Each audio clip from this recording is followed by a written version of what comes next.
최근에 또 큰 건이 하나 성사됐습니다. K9의 루마니아 수출 진심으로 축하드립니다. 그럴 줄 알았어. 루마니아 분들이 굉장히 재밌는 댓글을 남겼다고 하는데요. 야, 너무 적은 거 아니야? 53이 뭐야, 108만 가야죠. 뭐 그 얘기인 것 같고요. K9 정말 좋아해. 포병의 삼성 갤럭시. 지난 5월에 또 찔거리 사격이 있었습니다. 예. 일단 섹시하다. 사실 K2는 폴란드보다 루마니아에 더 잘 맞아. 왜요? 왜냐하면 루마니아와 한국은 모두 산악 지형이고 K2는 바로 그런 지형을 위해 설계됐다는 이런 지적을 해주신 분도 계시고요. 루마니아가 그렇군요. 계속 신규 시장 개척에 공을 들이고 있는데 그 결과로 최근에는 중남미 국가의 방산 수출에 성공했습니다. 페루의 함정 4척을 우리나라와 함께 생산하게 됐습니다. 규모는 약 4억 6,290만 달러, 6,170억 원. 그리고 또 다른 국가가 있습니다. 또 있습니까, 중남미에? 칠레입니다. 콜롬비아.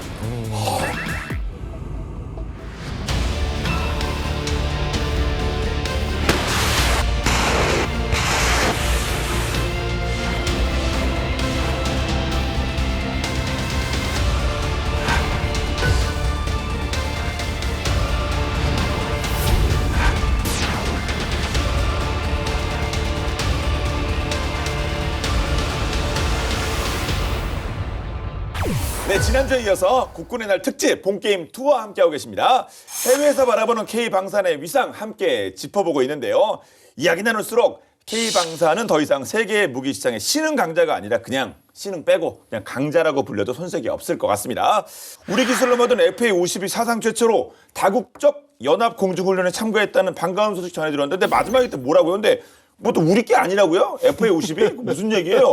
호주에서 개최된 그 다국적 연합 공중훈련 2024 피치 블랙에 네. T-50 계열 항공기가 처음 참가했습니다. 그런데 이게 우리 군이 보유한 FA-50이 아니라 이 FA-50을 구매했던 또 다른 국가, 필리핀 공군이 보유하고 있던 FA-50PH였습니다. 아, 필리핀이 그 연합훈련에 그쵸. FA-50 PH라고 했나요? 그 기종을 이렇게 내보낸 거예요. 그렇죠. 그래서 그 역대 최대 규모의 연합훈련에 우리 기술로 제작된 전투기가 참가했다는 것 자체도 변함없는 사실이고 다른 나라가 자기 대표 기종으로 이걸 가지고 왔으니까 실려가는 거 그쵸. 아닙니까? 자랑스러운 일이 아닐 수 예. 없죠. 예, 그래서 그 훈련 기간 중 그 7월 31일에는 우리 공군의 F-15K 전투기와 필리핀 공군의 FA-50PH가 호주 상공에서 우정 비행을 했습니다. 예, 20분 동안 호주 다윈 기지 상공을 날았습니다. 특히 올해는 한국하고 필리핀 수교 75주년이어서 우정 비행의 의미가 더욱 컸다. 뭔가 막 차오르네요, 또 보니까. 예, 그리고 필리핀 영공을 지키는 우리 그 FA-50 PH가 같이 우정 비행을 한다. 이거 진짜 뭔가 또 감개무량합니다. 네. 그 영상 속에 나오는 FA-50PH는 우리 FA-50을 필리핀의 요구 조건에 맞춰서 좀 개조를 한 그런 네. 전투기입니다. 2014년에 구매 계약 후에 이듬해 FA-50PH 2대의 현지 인도를 시작으로 총 12대가 필리핀에 전력화됐고요. 2017년에는 심지어 실전 경험도 쌓았습니다. 그래요? 네.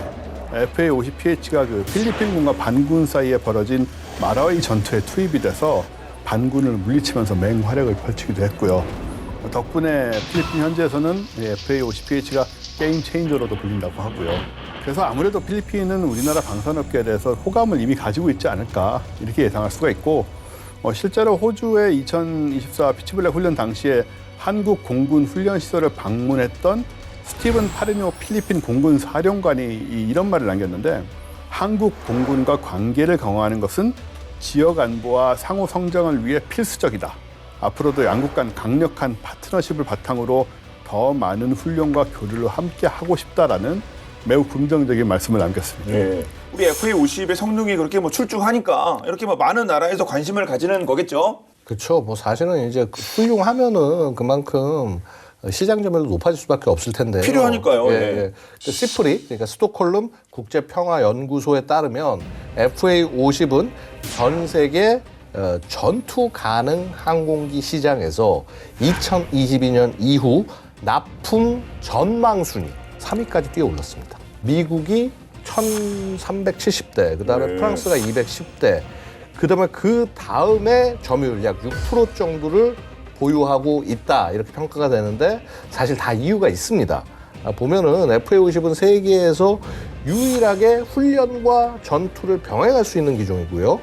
폴란드에 그 수출될 그 FA-50 PL만 봐도 A4 레이더와 AIM-9X 공대공 미사일을 장착을 했고, 네. 그 다음에 소위 전투 임무뿐만 아니라 전술 임무를 리프트라고 얘기하는데 이 전술 임무 훈련에 모두 활용이 가능하죠. 그다음에 폴란드처럼 평상시에 이제 훈련기로 운용을 하다가 유사시에는 전투기로 전환할 수 있는 멀티롤 항공기이고요. 그래서 이 FA-50을 도입하는 나라가 또 있습니다. 바로 또 다른 나토의 최전선 국가인 불가리아입니다. 아, 불가리아면 그 루마니아 바로 아래에 있는 나라 아닙니까? 그렇죠. 예. 아, 사실 그 동유럽이 뭐 굳이 뭐 어디 뭐 특정 나라를 얘기할 것도 없이 전체적으로 좀 안보가 불안불안하기는 하잖아요, 지금. 그렇죠. 뭐 우리가 아는 이유 때문에 네. 전반적으로 그쪽이 다 불안한데 아무래도 주변국의 분쟁 가능성이 커지다 보니까 불가리아도 2032년까지 GDP의 2%를 국방비로 활용한다는 그런 결정을 내렸습니다. 네. 그리고 그중 20%를 신무기 조달에 활용을 하겠다. 그래서 군사장비 현대화를 추진한다 이런 계획인데요. 이런 상황에서 불가리아의 공군 현대화 프로젝트에 가장 적합한 전투기로 제시되는 게 바로 FA-50이죠. 그렇군요. 네. 불가리아 공군은 지금 노후화된 그 체코 아에로사의 L-39 알바트로스 훈련기 그리고 소련제 미그-29 그리고 수호이-25 이런 좀 오래된 예. 전투기들을 대체할 수 있는 기종을 찾고 있는 상황인데 다목적 플랫폼인 FA-50이 불가리아의 항공 역량을 이제 현대화할 수 있다라고 그렇게 보고 있는 거고요. 게다가 FA-50은 북대서양 조약기구 나토 표준하고 호환이 되기 때문에 나토 작전에 원활하게 통합이 될 수가 있습니다. 이것 역시 불가리아의 방위 능력 강화에 굉장히 중요한 요소고요. 실제로 루멘 라데프 불가리아 대통령이 FA-50에 관심을 직접 표했다고 전해지는데 지난 2월에 이렇게 말했습니다. 한국이 폴란드에 수출한 전투기 FA-50에 관심이 많다라고 이런 말씀을 하셔서 방산 분야에서 협력을 지금 희망하고 있는 상태라고 보여집니다. 네.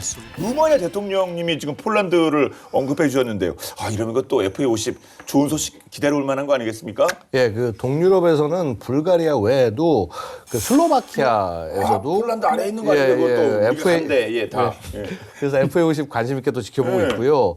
사실 그 또 다른 지역 그러니까 아프리카랑 중동 이쪽에서도 FA-50의 수출 청신호가 켜졌어요. 아, 그래요? 네, 그 FA-50의 수출을 위해서 정말 오랜 기간 공을 들여온 곳, 꾸준히 공을 들여온 바로 그 사막의 땅, 이집트와의 그 막바지 협상이 지금 진행 중이라고 합니다. 공을 기울였다는 우리가 공을 들였다는 거 아닙니까? 그렇습니다. 예, 노력하고 성과가 얼마 안 남았나 보군요. 예, 현재 그 이집트 공군에서는 F-16 전투기를 주력으로 활용하고 있습니다. 그 FA-50이 사실 F-16하고 호환성이 뭐 높은 정도가 아니라 그냥 뭐 서로 저는 봐도 구별을 못 하겠어요. FA-50하고 F-16은 그냥 매번 봐도 교육 훈련을 위해서도 최적화된 만큼 수주 가능성이 점쳐지고 있는 상황이고요. 초기 물량은 36대로 계약 규모가 최대 3조 원으로 알려지고 있습니다. 와, 그 만약에 이제 이후 2차 사업까지 수주를 하면은 물량이 100대까지도 100대. 늘어날 수 어이구 있다. 감사합니다. 어이구 100대라니. 어이구 감사합니다. 근데 이제 다만 이제 이렇게 될 경우는 FA-50은 이제 이집트 현지 공동 생산, 그다음에 공동 마케팅으로 이제 추진을 해서 아프리카 중동 시장 전체를 공략할 수 있게 되는 그런 계기가 되는 거고요. 성장 잠재력이 이게 보통이 아닙니다. 그러니까 여기만큼은 정말 좋은 소식이 들어오면 이거 되면은 이제 진짜 방산 4대 강국 뭐 거의 이제 도장 땅땅 찍을 수 있는 거죠. 세계 지도가 아니라 이게 지구 본이라고 그런가요? 아, 그거 놓고 여기가 뭐 거점, 그렇게 이렇게 퍼져 나가는 거 아니겠습니까? 뭐 그런 이집트에서도 좋은 소식이 들려왔으면 좋겠습니다. 하지만 뭐 중동 쪽 얘기는 저희가 뭐 수차례 전해드렸었는데 대박 소식 많았죠. 네, K방사는 사실 중동에서 방산 신시장을 개척하고 있다고 해도 과언이 아닌데 실제로 중동 지역 무기 수출이 지난 몇 년 동안 아주 급증을 했습니다. 그 아랍에미레이트가 2017년, 2021년에 차세대 차륜형 다연장 로켓 K239 천무를 도입을 했지 않습니까? 2022년 1월에는 또 35억 달러 규모, 그러니까 4조 7,300억 원인데 중거리 지대공 유도 무기인 청궁2 수출 계약을 체결을 했고요. 이거는 국산 단일 무기 수출 사상 최대 규모였습니다. 예. 네. 그리고 지난해 4월에는 천무를 운용하는 또 다른 중동 국가가 조용히 밝혀지기도 했는데 바로 비밀리에 1조 원대 천무를 수입해서 일선 부대에 배치했던 사우디아라비아였죠. 사우디는 과거에 대전차 미사일 형공도 도입을 해서 후티 반군하고 무력 충돌 현장에 활용하는 모습이 또 화제가 되기도 했는데 네. 올 초에는 사우디아라비아가 천궁2를 선택을 해서 10개 포대의 수출이 체결이 되었고 32억 달러, 4조 2,500억 원. 4조요? 네. 이 규모의 계약이 또 성사가 됐습니다. 이거 갑자기 내 손이 왜 이래? 이거 갑자기 이게 자연스럽게 사자 수출한다고 하니까 제가 수출과 전혀 관계 있는 사람도 아닌데 자연스럽게 이거 좋아서 그래 감사하는 마음으로 박수가 나오네. 그리고 또 확실히 또 중동은 또 이게 그 형님들이 이게 또 스케일이 다르세요. 앞으로도 그 K방산의 중동 수출 꽃길을 기대해 볼 수 있는 것이요. 지난 5월에 아랍에미리트와 그 포괄적 경제 동반자 협정을 체결하면서 무기류에 붙는 관세를 폐지했습니다. 지난해 말에는 그 사우디, 아랍에미리트, 쿠웨이트, 카타르, 바레인, 오만 등 중동 6개국과 경제협력체 걸프협력회의 GCC 자유무역협정 FTA 협상을 최종 타결을 했습니다. 이 FTA 타결로요, 로켓 발사기, 미사일, 탄약, 포, 전차, 장갑차 등 대부분의 무기와 관련된 관세가 없어지게 되면서 방산 수출의 활로가 활짝 열렸죠. 그리고 지금까지 그 K방산 수출을 따져보면 유럽 비중이 가장 컸죠. 우크라이나 전쟁의 영향 때문에 당연한 거긴 한데, 근데 예를 들어서 이제 2022년 폴란드가 우리 방산 전체 매출에서 차지하는 비중이 72%였어요. 그 수출 시장 다변화가 되면서 2023년 폴란드 외 지역의 비중이 68%대까지 늘어납니다. 그렇군요. 국내 방산 기업들이 이제 새로운 해외 시장 개척에 적극 나서고 있는 만큼 의미 있는 결과가 될 것이다, 이렇게 볼 수 있겠습니다. 그 예전에 중동붐 이런 얘기를 썼잖아요. 그러면 제2의 중동붐 이게 K 방산을 통해서 한번 또 이렇게 부는 거 아니겠습니까? 지금 충분히 그럴 흐름이 있는 게요. 중동의 또 다른 큰 손인 이라크. 네, 이라크가 우리 국산 무기에 관심이 큽니다. 이라크는 이미 2013년에 FA-50 24대 구매 계약을 체결한 바 있었고요. 올 3월에는 이라크의 육군 항공사령관이 방한을 했어요. 그리고는 국산 헬기 수리온에 탑승을 하면서 우리 수출이 가능하지 않은가 이런 기대감을 높여줬고요. 같은 달에 이라크 방공사령관도 한국을 찾았습니다. 이분은 천궁2의 사양을 점검을 했어요. 또 보름 뒤에는 타베트 무함마드 알 아바시 이라크 국방부 장관이 방한을 하셨고 순차적으로 이분은 천궁2의 생산 공장을 직접 방문을 하고 무기 도입을 실제로 좀 논의를 하셨다고 합니다. 지금 이라크하고 논의되는 수출 물량은 천궁2 8개 포대로 약 3조 5천억 원 규모고요. 이라크의 중요한 요구는 뭐냐면 천궁2 3개 포대를 좀 신속 납기를 해달라. 우리 신속 납기가 이제 소문이 난 거죠. 그렇죠. 우리 국방부 측은 여기에 대해서 일단 2개는 우선 납기가 가능하다라고 답을 했고요. 그래서 양국은 사실상 지금 수출에 합의를 한 상태고 가격 조건이나 막바지 협상이 지금 한창으로 알려져 있습니다. 중동 쪽에서 이 천궁2에 대해서 러브콜이 막 계속 쏟아지네요. 특별한 이유가 있을까요? 그러니까 그만큼 최근 중동 지역의 긴장이 높다는 뜻입니다. 이렇게 이스라엘 하마스 전쟁 영향도 있겠습니다만은요. 기본적으로 그 미국이 중동 지역의 안보를 이제 더 이상 지켜주지 않을 수 있다라는 그런 불안감이 좀 있는 거예요. 일단은 무기 자체로 보면은요. 천궁2 가격 좋아. 가성비 굉장히 높죠. 그다음에 납기 짧아. 그러니까 당연히 관심이 높을 수밖에 없습니다. 특히 그 천궁2는 그 수출하는 국가의 그 현지 상황에 맞춰서 개발할 수 있다. 이게 가장 큰 장점이고요. 그 UAE에 수출된 천궁2도 중동 현지 환경, 모래바람 불고 이 어려운 뜨겁고 이 환경에 맞춰서 개량된 버전입니다. 커스터마이즈, 현지에 맞춰가지고 사양을 맞춰주는데 동급의 다른 무기 체계들에 비해서 가성비도 또 좋아요.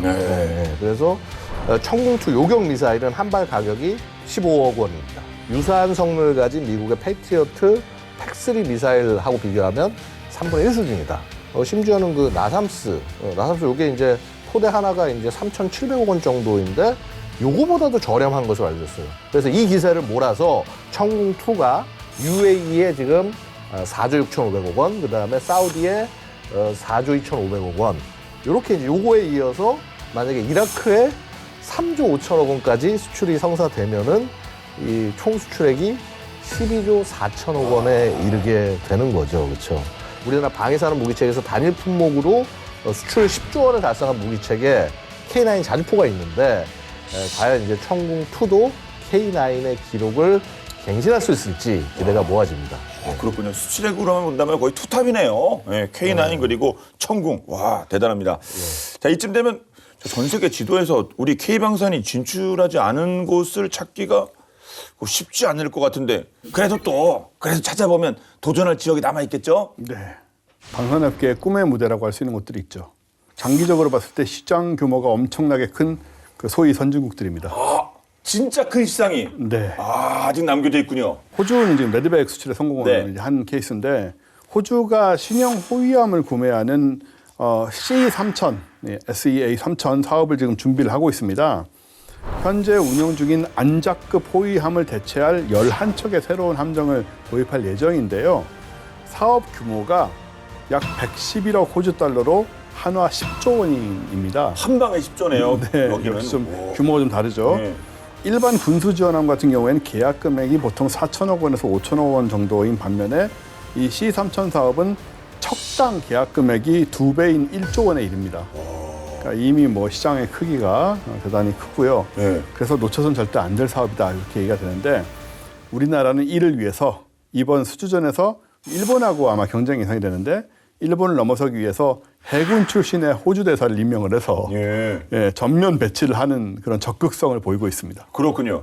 분위기가 보면은 호주도 미국 이외의 새로운 파트너는 갈망하고 있는 상황이고요. 여기서 얼만큼 우리가 호주의 국익을 우리가 얼만큼 반영해 주느냐 이런 부분들이 굉장히 핵심이 아닌가 생각이 됩니다. 호주 말고도 사실 더 큰 게 있어요. 그 호주 그 호위함 그 10조 사업이잖아요, 그렇죠? 네.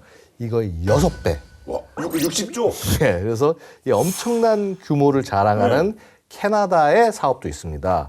총 12척의 잠수함을 발주부터 유지 보수까지 포함한 금액으로 한 척당 건조 비용 2조 원 정도 추정하는 그런 사업이에요. 정말 이 초대박인 잠수함 사업에서 경쟁자들 상대로 우위를 점하려면은 뭐 결국 이제 K 잠수함의 국제적 가망 인증 기술이 적용돼야 한다. 요 점이 좀 부각이 되는데 이 가망 인증이란 게 운용 장비가 가망성, 즉 안정성을 갖고 요구된 성능과 기능을 발휘할 수 있다라고 하는 그런 인증을 뜻합니다. 캐나다는 나토 함정 가망 인증 제도를 채택하고 있는데요. 이에 따라서 우리 정부도 나토 안전 기준을 바탕으로 한국형 함정 표준 가망 인증 기준 이것을 이제 수립할 예정이고요. 이 안전 기준이 제대로 적용되는지 검증할 전문 인증 기관의 설립도 함께 추진할 계획이라고 알려주고 있습니다. 참고로 그 호주 호위함 사업하고도 마찬가지로 우리의 가장 강력한 경쟁자 역시 일본이라고 할 수 있습니다. 일본이. 네, 최근 일본의 그 가와사키 중공업이 비자금을 조성해서 해상 자위대원에게 금품을 제공했다 이런 의혹이 제기됐습니다. 아, 일본 내 문제죠. 그건. 일본 내 문제죠. 예, 그렇죠. 예. 그래서 6년이 넘는 기간 동안 10수억엔 규모의 비자금을 조성해서 해상 자위대 잠수함 승조원에게 접대와 금품을 제공한 데 쓰였다. 이제 이런 보도가 나왔고요. 그래서 그 일본의 잠수함 수리 계약에 있어서 비자금 액수만큼의 정부의 과다 청구된 부분이 있는지도 함께 조사 중이다. 지금 이렇게 얘기가 나오고 있습니다. 그래서 이번 허위 거래를 비롯한 부정 의혹이 모두 사실로 확인될 경우 일본의 잠수함 수출 전략에도 타격을 줄 수 있는 게 아니냐 이런 관측이 나오고 있다고 합니다. 예. 근데 뭐 호주, 캐나다 역시 정말 욕심나는 시장이긴 한데 뭐 어느 영역이나 마찬가지겠습니다만 꿈의 무대, 메이저리그는 미국 아니겠습니까? 그렇죠. 예, 미국은 어떨까요? 국산 유도로 이렇게 비궁이 해외 비교 시험 최종 평가에 통과를 하고 미국 수출이 임박한 상태죠. 업계에서는 2025년에 비궁의 미국 수출 계약이 이제 성사될 수 있다고 지금 보고 있고요. 또 FA-50도 미국 진출을 지금 계획을 하고 있고, 그렇죠. 미 해공군 고등훈련기 전술훈련기 500대 도입 사업에 출사표를 지금 던지고 있습니다. 근데 또한 우리가 놓치기 쉬운 진짜 거대한 시장이 하나 있습니다. 뭐냐면 미 함정의 그 MRO, 함정 유지 보수 정비 사업인데, 지난 7월에 HD 현대중공업과 한화오션이 미국 해군 보급체계 사령부와 함정 정비 협약을 체결했습니다. 이걸 계기로 향후 5년간 미국 해군이 규정한 함정 MRO 사업 입찰에 공식적으로 참여할 수 있는 자격을 획득했습니다. 예. 근데 그 미 함정 MRO 사업 이거 꽤 자주 들리는 소식이거든요. 꽤 중요한가 봐요. 그렇습니다. 이제 미 해군이 항모 보유에서 수백 척의 함정을 보유하고 있는데요. 이 MRO에만 연평균 20조 원의 예산을 집행을 하고 있습니다. 미국 현지 조선소는 인력 부족으로 인해서 유지 보수를 못 받는 함정수가 늘어나고 있어요. 이 말은 뭐냐면 해군에 작전할 수 있는 배가 줄어든다는 얘기가 되는 거거든요. 그렇죠. 예. 네. 그러다 보니까 이제 해외로 눈을 돌리고 있습니다. 현재 그 미 해군은 함대를 이렇게 만들고 그다음에 수리하기 위해서 단 7개의 미국 내의 민간 조선소에 의지하고 있다고 알려지고 있습니다. 이런 틈새를 노린 그 한화오션이 최근 미 해군 제7함대 소속에 노후화된 4만 톤급의 보급선 한 척을 수리하는 MRO 입찰에 참여를 했는데 이 8월 말에 수주를 성공을 했습니다. 거제 미 해군 군수지원안이 입항해서 함 전체 정비와 검사를 받게 되고 국내 조선소의 그 플로팅 설비를 이용해서 육상 정비 작업도 함께 이뤄질 예정이라고 합니다. 이번 입찰 성공으로 한화오션은 미 해군 7함대는 물론 본함대 함정 MRO에 진입한다, 이런 포부를 갖고 있습니다. 그래서 앞으로 수주가 더 많이 성사가 되면 필리 조선소도 이 MRO 전초 기지로 활용될 가능성이 매우 높죠. 중요한 것은 미 함정의 MRO 사업은 이 여정의 시작에 불과하다라는 것인데, 중장기적으로는 미 해군의 전투함을 우리가 직접 건조하자라는 쪽으로 이어진다는 겁니다. 미 군함을 우리가 만들자. 네. 예, 이건 또 기가 막힌 생각인데요. 예. 이게 미국이 지금 중국에 맞서서 자국의 해군력을 강화해야 될 입장이지 않습니까? 우리 늘 하는 얘기지만. 근데 중국의 지금 세계 선박 건조 점유율이 60%를 상회를 합니다. 그만큼 많은 배를 만들 수 있는 상황인 거죠. 운영 전투함도 234척으로 미 해군의 219척보다 많고요. 미 해군이 그래서 2025년부터 2029년까지 5년에 걸쳐서 컬럼비아급 잠수함 5척, 버지니아급 잠수함 9척, 알레이버크급 구축함 10척, 그리고 컨스텔레이션급 유도미사일 호위함 7척을 포함해서 수많은 전함을 건조할 계획을 갖고 있는데, 자국 조선산업이 지금 굉장히 그 조선소가 별로 없는 상황이기 때문에 현재 한계가 아주 명확하죠, 이 물량을 채우려면. 그래서 MRO 사업으로 한국이 신뢰를 쌓아가게 되면 한국 조선업체가 바로 이 미 해군의 전투함들을 수주할 수 있는 기회가 생긴다는 거죠. 자, K 무기가 세계로 뻗어가며 역대급 수출 실적을 달성하고 있는 가운데 우리나라는 과거 무기뿐만 아니라 전투 식량까지 수출한 적이 있다고 합니다.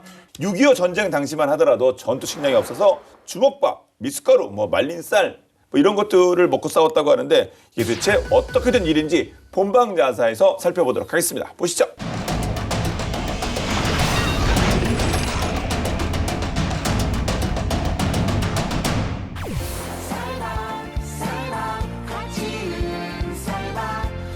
한국인에게 밥은 맵기 먹는 음식 그 이상의 의미를 지니고 있는데요.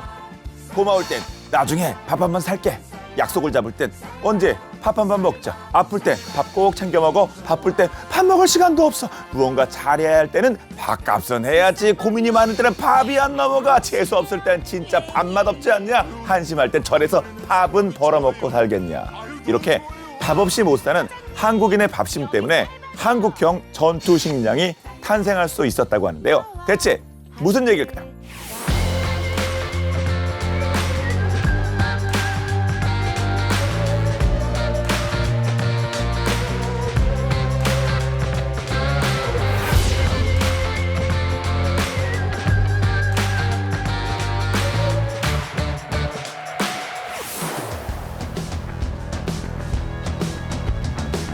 최근 출시된 전투식량은 일반 즉석식품과 큰 차이가 없을 정도로 품질이 높아졌는데 뜨거운 물만 부으면 한 끼 식사로 충분한 밥상이 차려지죠.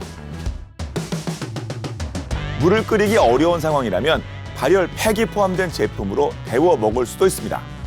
6.25 전쟁 때만 해도 전투식량이라고 할 만한 것이 없었기 때문에 주먹밥이 곧 전투식량이었는데요. 그래서 군인들은 전투를 마친 뒤 참호에서 늘 따뜻한 밥 한 끼를 떠올렸고 줄인 배를 움켜쥐고 전투에 임할 수밖에 없었습니다. 물론 미군이 제2차 세계대전부터 보급한 C레이션이 있었지만 우리 입맛엔 맞지 않았죠. 한국인의 밥상에 대한 갈구는 베트남전까지 이어졌는데요. 머나먼 타국으로 전쟁을 갔던 적은 없었기 때문에 한국군은 많은 문제에 직면하게 되는데요. 미국과 마찬가지로 처음 겪게 되는 울창한 정글과 습한 날씨에 힘들어하기도 했지만 그중에서도 가장 큰 문제는 바로 음식이었습니다. 베트남전 파병 첫 3개월 동안 우리 군은 쌀밥을 맛보지 못하는 지옥 같은 경험을 했는데요.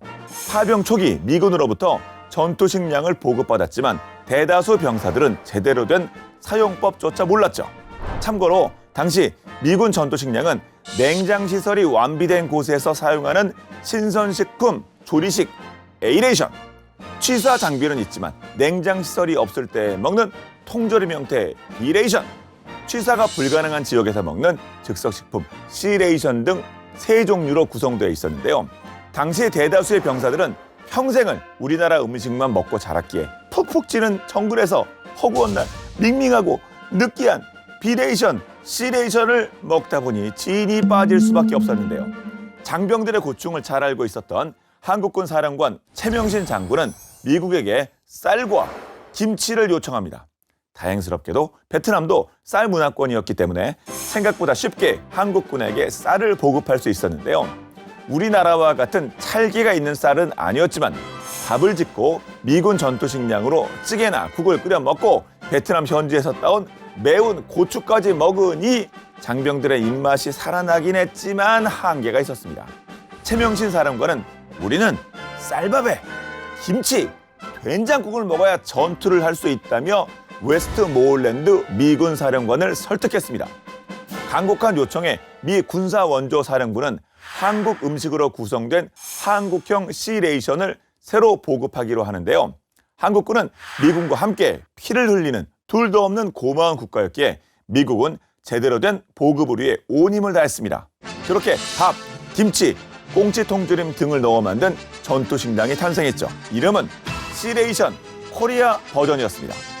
기쁨도 잠시 C레이션 코리아 버전에 문제가 있었는데요.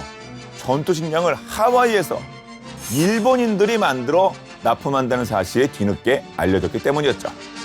한국 고유의 음식인 김치를 일본 사람이 만들어 납품한다는 것은 당시로서는 결코 받아들일 수 없는 일이었는데요. 이에 최명신 사령관은 정부에 통조림 형태의 국산 전투식량을 개발해달라고 요청하게 되는데요. 그렇게 분납업체인 대한종합식품이라는 회사가 만들어지고 시제품이 나오게 되는데요. 하지만 다시 난관이 이어졌습니다.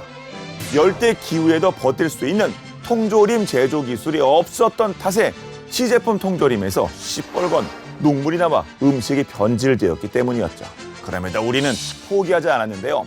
14개 업체를 동원해 7개월간 노력 끝에 1967년 3월 미군 검증을 통과한 제품이 나왔고 그해 10월 한미양국은 한국에서 개발한 K레이션을 납품하는 내용의 합의서를 작성하게 됩니다. K레이션은 한국인의 기호를 고려해 K1부터 K6까지 6가지 종류로 구성했는데요. 흰밥과 김치, 멸치 파래 무침, 돼지고기 조림, 쇠고기 조림, 오징어 조림, 꽁치 조림, 두부전, 콩자반, 장조림, 소세지 조림 등 반찬 10가지가 포함되었죠. 김치를 그리워하는 장병들의 원성에 마음이 급했던 정부는 이문품 형태로 시제품 15만 상자를 구입해 보급하는데요. 이후 장병들은 하루 2끼는 미군 전투식량을, 한 끼는 한국 전투식량을 먹게 되었죠. 한국 장병들이 먹는 음식이었지만 비용은 미국이 부담했기 때문에 우리가 미국에 전투식량을 수출한 것과 다름없었죠. 지금은 마트에서도 제품을 접할 수 있을 정도로 전투식량이 흔해졌는데요. 앞으로도 경쟁력 있는 제품을 계속 개발해 K레이션이 세계적인 전투 식량으로 발전할 수 있기를 응원하겠습니다.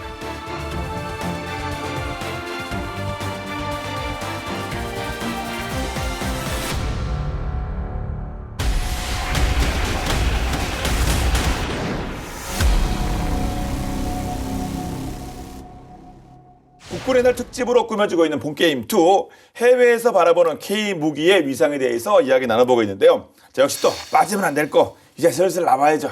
끝판왕. 우리의 끝판왕. 즐거운 막 상상이 막 뭐 엔돌핀 뭐 다 나옵니다. 우리 K무기의 대표 보람의 KF-21 얘기해보죠. K방산 K무기 얘기하는데 KF-21 빼고 얘기하는 거는 이제 안 꼽는 찐빵. 밀 이렇게. 알못이죠. 예, 그렇죠. 국산 초음속 전투기 KF-21은 지난 7월에 본격 양산에 착수해서 1호기 조립이 시작이 됐습니다. 해당 기체는 2026년에 우리 공군에 인도된다고 하고요. 그다음에 지난 6월에는 방위사업청과 그 KF-21 20대 양산 계약이 체결됐고 내년에 20대를 더 추가 계약을 해서 2028년까지 우리 공군의 공대공 무장형 40대가 우선 납품될 예정입니다. 예. 뭐 KF-21 관련해서 뭐 우리의 뭐 분위기인데 압니다. 뭐 사실 좋잖아요. 뭐 좋을 수밖에 없고. 그런데 이게 또 우리끼리만 그런 건지 해외 쪽에서 반응은 또 저희랑 온도차가 나는 건지 해외는 어떻습니까? 호주의 전투기 유튜브 채널에서 네. KF-21 영상을 올렸대요.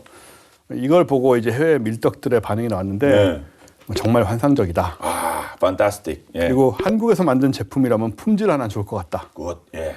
그리고 이름을 F-57로 지었어야 한다는 그게 무슨 F-22와 F-35가 같이 낳은 아이라는 그쵸. 그 맞나요? 아버지가 22, 어머니가 35에서 합쳐서 57. 실제로 KF-21의 우수한 기능과 합리적인 가격이 세계 방산 시장에서 주목받는 건 우리가 다 아는 얘기이고 특히 기존의 FA-50 운용 국가에서 많은 관심을 보이고 있죠. 일부 동남아, 중동, 유럽 국가가 이 KF-21 관련된 구체적인 정보를 요청했다고 하는데 네. 아직 개발이 완전히 끝나지 않았잖아요. 그렇죠. 그런 전투기의 정보를 다른 나라에서 요청하는 건 미국 전투기 외에는 거의 없었던 일이라고 합니다. 그렇죠. 미국 쪽으면 많은 문의 갈 것 같은데. 네네. 근데 우리 KF-21에게도 그럼 감사한 질의를 해준 나라가 어디랍니까? 우리 전투기 쓰고 굉장히 만족했던 나라. 필리핀. 예, 그렇죠. 예. 그러니까 이제 전투기 12대 구입을 또 이제 필리핀 추가로 해야 되는 상황인데 그 우리나라의 RFI 그러니까 정보 제공 요청서를 발송했다고 합니다. 최근 그 한국형 초음속 전투기 KF-21 관련 기술을 비롯해서 주요 정보 제공을 요청했다라는 거죠. 예. FA-50 PH 버전으로 이렇게 우정 비행을 한 그 소식도 전해드렸는데 이런 그 필리핀의 관심이 계속 좀 쭉 이어졌으면 좋겠습니다. 근데 사실 필리핀뿐만이 아니라요. 또 있어요? 예, 지난 3월 그 사우디아라비아 국방 차관이 방한했을 때 네. KF-21 생산 시설하고 ADD를 둘러봤다고 하는데요. KF-21 기반의 6세대 전투기 공동 개발과 관련한 논의를 가졌다. 이런 얘기가 들리고요. 사우디뿐만이 아니라 UAE도 KF-21 개발에 관심이 크다고 합니다. 그러니까 이 사우디하고 UAE가 새로운 협력자가 될 수 있을지 좀 전략적으로 판단할 때가 아닌가 이렇게 생각이 됩니다. 네. K방산의 위상이 그만큼 높아졌다는 의미겠죠? 네, 그렇죠. 사실 말씀하신 내용을 단적으로 보여주는 좀 아주 적절하고 제가 말하고 싶은 예시가 있는데요. 네. K방산 열풍으로 뜻밖의 수혜를 입은 곳이 있습니다. 아, 그래요? 바로 국내 유일의 K방산 프라모델 제조 유통 회사인 아카데미 과학이거든요. 뭐라고요? 국내 유일의 프라모델 제조 유통 회사. K방산 프라모델 제조 유통회사. 네네네. 이 회사에 대해서는 제가 애정이 굉장히 많고요. 네. 왜냐하면 어릴 때 프라모델을 만들면 국내 업체들이 여러 개가 있었어요 당시에는. 지금은 이제 하나 남았지만 그때는 에이스과학, 합동과학, 크래프튼 이것저것 많았는데 항상 이 회사가 탑티어입니다. 아, 그래요? 품질 차이가 났어요. 많이 났고 일본의 회사들하고 유일하게 품질을 겨룰 수 있는 회사가 이 회사였어요. 근데 신기하게 어떻게 국내 유일 K방산 프라모델 제조 유통까지 이렇게 또 갔네요. 예. 그게 왜 그러냐면 옛날에는 우리나라 무기가 없었으니까 우리나라 무기를 만들 프라모델 자체가 만들어질 수가 없었어요. 그렇죠. 1960년대 우리나라 총을 만들 프라모델 할 게 없지 않습니까? K2, K1은 없는데 M16이지. 80년대 제공호 이런 거 한번 기억이 나는데 네. 그것도 사실 우리나라 것은 아니니까 엄밀하게 말하면. 그래서 다 이제 미국 탱크라든가 영국 탱크 이런 것들 비행기 이런 것들을 다 만들었지만 이제는 우리나라 방산 인기가 있으니까 우리나라 무기를 프라모델로 만들고 있는 거죠. 그래서 K2, K9 이런 것들이 프라모델 나오고 있고 해외 수요가 지금 꾸준히 증가하고 있다고 합니다. 해외 수요가요? 네.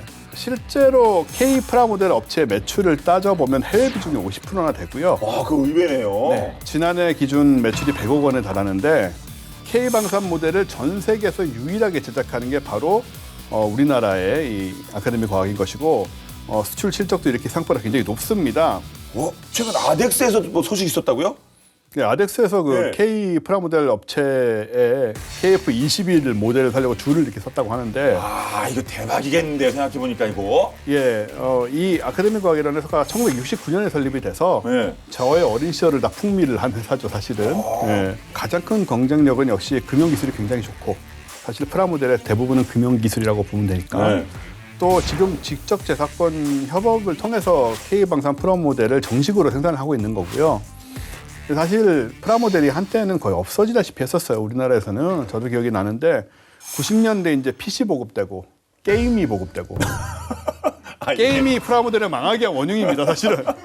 약간 견원지간이 앉아 계시는. 근데 우리의 프라모델이 원소스 멀티유즈로 게임의 요 캐릭터가 또 프라모델화가 될 수 있는 거 그러지 않겠습니까? 우리 또 탱크 게임도 많고 비행기 게임도 많습니다. 그러니까 밀리터리 게임 진짜 엄청 많습니다. 그러니까 컴퓨터 게임이 퍼지기 전에는 애들이 할 게 별로 없었기 때문에 그렇죠. 프라모델을 많이 만들었는데 이제 아무래도 PC 보급으로 위축이 됐고요. 그래서 많은 회사가 사실 없어졌고 이 회사도 경영위기를 겪었는데 이제 가지고 있는 능력이 있으니까 해외로 눈을 돌린 거죠. 경쟁이 되니까. 그래서 뭘 만들었느냐? 타이타닉 프라모델을 만들었어요. 그 침몰한 안타까운 그 배가 타이타닉이요? 이게 전 세계적으로 50만 개나 판매가 됐습니다. 그래요? 그래서 대박이 났고 프라모델이 하나의 제품을 개발하는데 한 9개월 이상씩 걸려요. 지금은 더 컴퓨터화돼서 옛날보다 빨라진 겁니다만은. 그리고 굉장히 정교하고 지금 하루 최대 5,000개의 프라모델을 생산하고 있고 국내외에 판매되는 프라모델 종류만 500개 이상이 됩니다. 그래서 이번 10월에 20년 만에 놀랍게도 프라모델 콘테스트 K방산을 개최하게 됐어요. 네.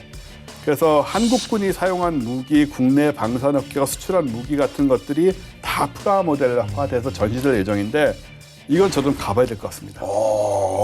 정말 주변 산업까지 프라모델까지 이렇게 덩달아 부흥시키는 K방산의 기세 쭉 유지하려면 지금까지 노력 많이 했습니다만 더 노력해야 되지 않겠습니까?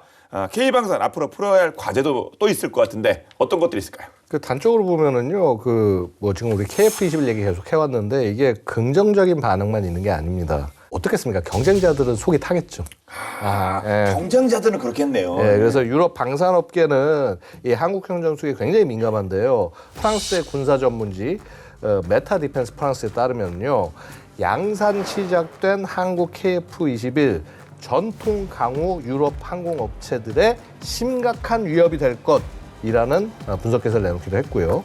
그 최근 부각되고 있는 과제 중 하나는 결국 유럽의 견제입니다. 그렇죠. 그러니까 왜 정치를 개입시키냐는 거예요. 밀리터리끼리 정면으로 붙지. 소위 맞짱 뜨지 정정당당하게. 이제 폴란드를 필두로 유럽 시장 내에 그 K 방산 점유율이 계속 높아지니까 전통적인 그 무기 수출 강국인 독일, 프랑스 정말 견제가 노골적입니다.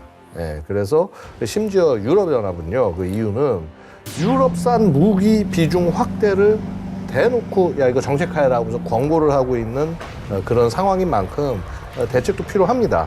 이런 상황에서 최근 전해진 LI 넥스원 관련 소식이 이목을 끄는데요. 지난 7월에 LIG 넥스원과 NLR이라고 하는 이 회사가 FA-50 공랭식 A사 레이더 비행시험 MOU를 체결했다고 발표를 했습니다. NLR이라는 게 네덜란드 왕립항공우주센터를 줄여 부르는 이름이고요. 100여 년간 네덜란드 공군과 협력하면서 항공우주 분야 각종 정비 시험 평가에 특화된 기술을 확보하고 있습니다. 이번 협약을 통해서 양사는 함께 그 FA50 공랭식 A사 레이더 ESR-500A라고 하는 이 새로운 레이더의 그 시험 비행을 수행할 계획이다라고 알려지고 있습니다. 예. 한국만이 이렇게 먹고 살고 혼자 잘 살기 위해서 가는 것이 아니라 너희에 있는 국가들과 같이 협력을 해서 더 좋은 성과를 만들어내겠다. 이런 접근으로 나가면 굉장히 가능성이 있는 거죠. 예. 그 접점 중에 하나가 공랭식 A사 레이더, 공랭식 뭐 공기로 시킨다 그런 거 아닙니까? 그렇죠. ESR-500A는 LIG 넥스원이 개발한 FA50용의 공랭식 에이사 레이더의 이름이고요. 그 일반적으로 이 에이사 레이더 발열이 워낙 심해서 열을 식힐 수 있는 냉각 장비는 굉장히 이제 필수적으로 장착이 돼야 되고요. 이 지금까지 에이사 레이더에서는 부피는 크고 무거운데 냉각 효율이 상대적으로 훨씬 더 좋은 이 수랭식 워터쿨링 그 냉각 방식을 사용을 해왔습니다. 근데 하지만 이 소위 이제 공랭식 에어쿨링 이 냉각 방식을 채용을 하면은 부피하고 무게를 대폭 줄일 수가 있는 거죠. 그러니까 경전투기 이런 것에도 에이사 레이더를 충분히 탑재할 수 있게 된다라는 거죠. NLR과의 비행 시험이 완료가 되면 국내 최초로 수출형 FA50에 공랭식 에이다를 즉시 장착할 수 있게 되고요. 덕분에 이제 향후 그 세계 항공기 A사 레이더 시장에도 수출을 도전을 할 수 있게 되는 겁니다. 이 FA50의 수출 경쟁력까지 확보할 수 있게 되는 만큼 뭐 결과가 당연히 기대될 수밖에 없고요. 그래서 아예 이렇게 유럽하고 아예 직접 손을 잡는 그런 전략으로 K 방산을 발전시키는 것도 굉장히 좋은 방안이라고 말씀드릴 수 있습니다. 네. 방산 계약은 국가 대 국가의 계약이잖아요. 그래서 정부가 나서서 수출 협상을 이끄는 게 굉장히 중요한데 프랑스나 이탈리아 같은 경우에는 비행기를 사면 배를 주기도 하고요. 덤을요, 덤. 예, 뭐 비행기보다 비싼 걸 주지 않겠죠. 그리고 명품 회사를 만들어주는 뭐 원체 그런 게 이제 강한 나라다 보니까 예. 그런 여러 가지 전략을 씁니다. 그래서 우리나라도 방산 플러스 알파의 방산 패키지 지원이 반드시 필요한데 우리 방위사업청이 이런 걸 잘 인지하고 있고요. 그래서 방산 수출의 협상부터 이행까지 전 단계에 걸쳐서 범정부 차원의 이제 원스톱 지원을 강화하자 이런 계획이고 일명 한국형 수출 지원 체계라고도 부릅니다. 그리고 가장 중요한 거는 이제 주요 부품을 국산화하는 게 정말 중요하죠. 방산 분야의 핵심 소재, 부품, 장비, 생산 기업의 경쟁력 확보를 위해서 관련 지원을 확대하고 투자 여건도 개선할 예정이라고 합니다. 네. 자, 2주에 걸쳐 마련한 국군의 날 특집 본게임 2. 자, 모두가 기대하고 있는 것처럼 K방산이 더 높게, 더 넓게 날아오르길 바라면서 자, 끝으로 한 말씀씩 부탁드리겠습니다. 최근 북한이 그 러시아와의 연대를 통해서 많은 무기 체계를 수출하면서 사실 그 새로운 기회를 노리고 있는 이런 모습을 보면은 우리 국방 역량을 그 우리 국민뿐만 아니라 전 세계로 과시하고 좀 발전할 필요가 있지 않겠냐. 이번 국군의 행사가 좀 그런 계기가 되었으면 하는 바람이고요. 이게 무기를 수출한다는 것 자체가 단순히 물건만 팔고 끝나는 것이 아니라 그 무기를 도입하는 우방국의 안보를 지켜준다는 의미가 됩니다. 그래서 이번 국군의 행사를 통해서 세계 속에서 민주주의를 지키는 우리 국방의 역량을 마음껏 보여주셨으면 하는 바람입니다. 제가 어려서 외국의 무기를 알 기회가 뭐가 있었겠습니까? 다 프라모델이었습니다. 그러니까 보면서 챌린저 탱크는 영국에서 나오는구나. 레오파드는 독일에서 나오는구나. 그리고 뭐 스웨덴에서도 탱크를 만드는구나. 기타 등등. 그런 걸 알게 되면 그 나라의 무기에 대한 이제 관점이 생겨요. 이 나라는 이런 걸 만들 수 있는 나라다. 우리는 왜 없지라는 생각을 또 해갖게 됐었고요. 당시에는. 아무래도 무기의 이미지가 생깁니다. 그래서 한국은 이런 걸 만들 수 있는 나라라는 거를 그 친구들은 어려서부터 보고 자라는 거죠. 그럼 나중에는 그들이 어른이 된 후에 우리나라 무기를 심지어 파는 데도 도움이 되는 그런 날이 올 거라는 생각도 들어요, 저는. 그렇죠. 그 어린이가 나중에 커서 국방장관이 될 수 있는 거 아니겠습니까? 예, 그렇죠. 참모총장이 될 수 있는 거고. 이 친구는 어릴 때부터 KF-21이라든가 이런 모델을 만들면서 자라고 한국에 대한 이미지를 이미 갖고 이제 큰 거죠. 뭐 이런 식의 상황도 저는 상상이 되고 해서 여러 가지로 지금 뭐 프라모델을 포함해서 우리나라의 그 방산이 맡고 있는 이 전기 이런 것들의 가치가 굉장히 크고 그리고 이번 국군의 날 때 그것들이 다 등장해서 예. 한번 짜장 보여주면서 한 방에. 예, 프라모델뿐만 아니고 실물들을 보여주면서 좀 한번 과시하는 또 그런 기회도 가졌으면 좋겠습니다. 네. 그러니까 30년 후에 지금 우리 아카데미 과학의 그 프라모델을 가지고 이렇게 놀던 어린이가 30년 후에 덴마크의 원종우 네, 프랑스의 30년 후에 양욱되는 거 아니겠습니까? 네, 그런 날이 올 수 있으리라는 생각이 듭니다. 오늘 본게임은 여기까지입니다. 본게임은 OTT 웨이브와 KFN 유튜브를 통해서 언제든지 시청 가능하니까요. 많은 활용 부탁드리겠습니다. 다음 수업 또 화끈한 내용으로 돌아오겠습니다. 지금까지 저희는 본게임 2의 지였습니다. 고맙습니다. 저는 무기보다 프라모델 말할 때 훨씬 진심이었던 표정인 것 같으니까 이게 맞는가. 근데 지금 하신 걱정도 얘기는 되고. 지금 하신 얘기는 프랑스보다 게임에 더 해당하는 얘기 아니에요? 그러니까 KF21이 그냥 IP 아니에요. 그쵸. 네, 우리 K9이 IP고. IP를 프라모델 형태로 할 수 있고. 네.